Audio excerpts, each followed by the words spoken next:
So imagine yourself walking into a room where everyone knows your name, but they're not sure on how to address you. In today's episode, Personal Identity and Today's Data, we explore the invisible threads that tie our identities to the worlds that we use daily, which are pronouns. And warning ahead, this is a very controversial topic that we will be discussing.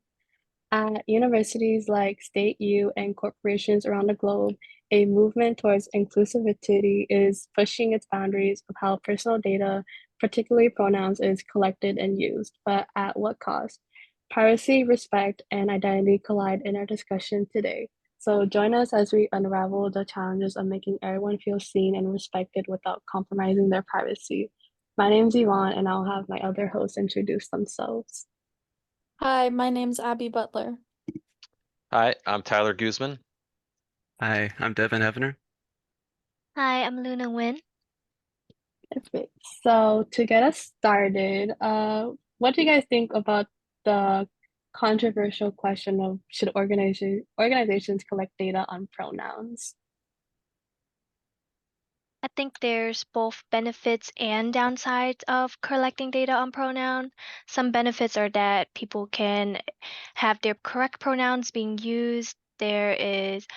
And people can express themselves authentically, but on the downside, many may feel deprived of privacy if they do not want their pronouns to be known, or many may feel the pressure to conform to what society would want rather than authentically being themselves.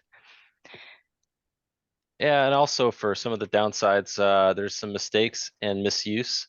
There's a risk that some pronouns could be mistakenly, like in the drop-down form or the fill in the blank of your own pronoun. I mean, some people could, maliciously use that to just kind of mess with the system, and that could be put into the system and used, and technology could be based around that, and that could cause complications, and implementation challenges could also be an issue. It could extensively take resources from the IT department that might be used elsewhere, and it's just a matter of staffing and overall resources. Yeah, I agree. I think if organizations are gonna collect data on pronouns, they need to consider if they have the adequate safeguards to protect such sensitive information, because if pronoun data falls into the wrong hands, it could be used to discriminate against individuals, create discomfort and distrust among students and staff. I agree completely. I'd worry also about it adding on to what has already been like the Cambridge Analytica scandal, where the pronouns could be added to further analyze and use to manipulate people's marketing data and expose them to different stories influencing political views. I agree. I do also think that it's also like very two-sided, as in like they have their benefits and then they also definitely have their downsides as well. I would say some benefits are just like promoting inclusivity. Collecting the pronoun data fosters an inclusive environment by recognizing and respecting those individual identity preferences, which is crucial environments striving for diversity and inclusion, such as State U. It enhances communication, such as accurate pronoun usage can improve interpersonal relationships among students, faculty, and staff, which reduces the risk of unintentional disrespect. And it overall just supports marginalized communities. Such of these data collection supports LGBTQ plus communities by affirming their identities, which can improve their engagement and well-being. But with that being said, there's also downsides of collecting data pronouns. One of them being privacy concerns. Individuals may fear the misuse of such sensitive information or its accidental exposure. And then there's also the potential of misuse and that the data can be used inappropriately either within the organization or if it's leading them to harm or discrimination. Totally. All right. And so moving on to the next question, what privacy concerns may people have when they are sharing pronoun data? think one of the biggest things that they're concerned about is the potential affordances that they're giving just to have the basic expected amenities that they have for day-to-day life, like being able to get a home, getting a credit card or different applications for a job. So much of our data is just expected to be given, and we don't necessarily know where or how it's being handled once it's been released. I agree. Yeah, Agree. oh, sorry, Luna, go ahead. Yeah, I also agree with that. Like pronoun data can be collected and used by third parties to sell the pronoun to advertiser without individuals' consent, which this can lead to concerns that pronoun data may be linked to personal information and lead to the identification on individuals. Yeah, Yeah. I agree. I think in the context of the State U case, sharing pronoun data with all university staff and students without the individual's consent or like context-based boundaries relating to the contextual integrity theory could lead to some discomfort because what if certain individuals don't want to disclose their pronouns because of their own like personal safety reasons or safety concerns? So I think it relates to the previous question where this data requires strict confidentiality. Yeah. Yeah, and going off what you said, it's kind of hard to draw the line to like, maybe they want some of their pronouns shared to certain people or departments in the school, but they don't want it shared to everybody, or they don't want it out there publicly where, credit card companies could grab a hold of their pronouns and potentially, put them in a credit report and discriminate against them. Yeah, Agree. and yeah, also adding on to what Abby said about the contextual integrity framework, the theory basically emphasizes that privacy expectations and norms vary by context. So, in an academic setting, students and staff might expect their personal information, including pronouns, to be used respectfully and only within contexts that protect their identity and dignity. And so, any use outside of these norms, such as unauthorized sharing or usage for unintended purposes, could violate their privacy norms. Do you guys want to Yeah. also add another data privacy theory? Yeah, and ultimately a lot of this comes down to privacy calculus, which is just sort of related to economics where there's a cost benefit analysis between disclosing privacy or data and then also the costs, even monetary, if that data is exposed. Totally.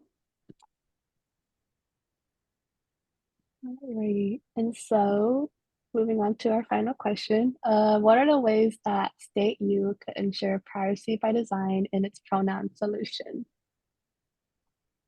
I think they need to consider privacy at every step of the data collection and storage process. One approach that I thought of was granular control over pronoun data. So it could allow individuals to choose who can see their pronouns and when, and provide options to hide or reveal them in different contexts, and also give users or like students, staff, the ability to update their pronouns easily. This will give individuals autonomy over their data and help maintain appropriate information flow. Right, and secure data storage is also something that would be very applicable here.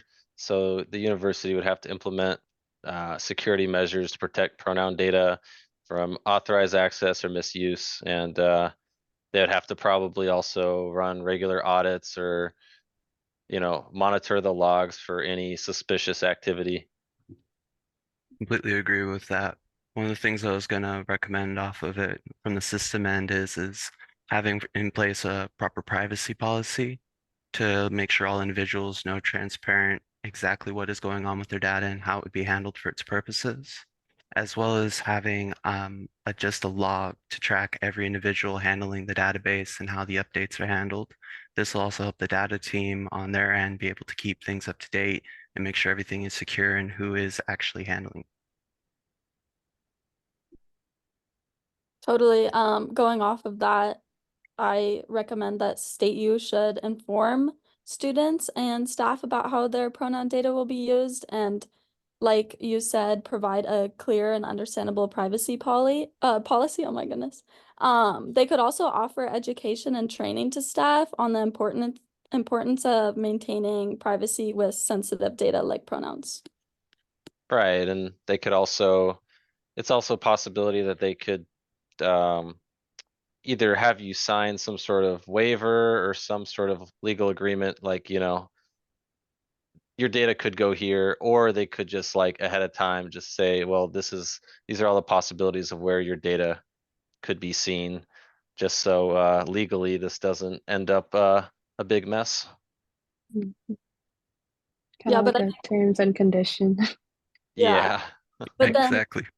I think in the terms and conditions, there should obviously be a clause that mentions that you have control at any time. If you want to take away access to who sees your pronouns, you have the ability to do so. Definitely. What do you think, Luna? I agree with, what you guys are saying, which is to especially what Abby was saying, where you should be able to have the option whether they can choose to share their pronouns or not. Because there's a lot of nuances when it comes to sharing your pronouns. One on the side that like, oh, everyone it's able to see and respect your pronouns, but there's also with the potential consequences of being if you have if you're transgender or non-binary, and if that were to be shared, it could create like harassment from other people, which is why to touch on what you guys are saying too, having transparent data practices is also very great for that as well. Yeah, so absolutely. basically, yeah, all of you guys made really great points, and I also just wanted to add, I guess, some more technological affordances that State U can put into place is implementing APIs that support secure data transfer to integrate pronoun data into the existing university systems without extensive modifications, as well as, again, the customizable interfaces, developing the unit interfaces that allow for the flexible pronoun entry while providing the templates or guidance to reduce the errors or the misuse. All right, and so to wrap things up, in today's episode, we've unpacked the nuanced debate around collecting pronoun data, from the potential to foster inclusivity and respect at institutions like State U to the significant privacy concerns and challenges that it brings. And we've seen that while the intention behind collecting pronoun data is to affirm identities and promote a sense of belonging, the execution must be handled with care to avoid unintended consequences such as privacy breaches or misuse of sensitive information. And so, as we move forward in an increasingly digital world, the importance of designing information systems that honor individual identity and privacy cannot be overstated. So, finding the right balance requires continuous dialogue, innovation, and vigilance. So, what can you, as the audience, do? Please continue staying informed and engage in discussions at your workplace or school about managing identity data, and advocate for systems that respect and protect individual privacy. And if you're in a position to make or influence decisions, consider the principles of privacy by design to ensure that solutions serve their intended purpose and safeguard the users that they are meant to support.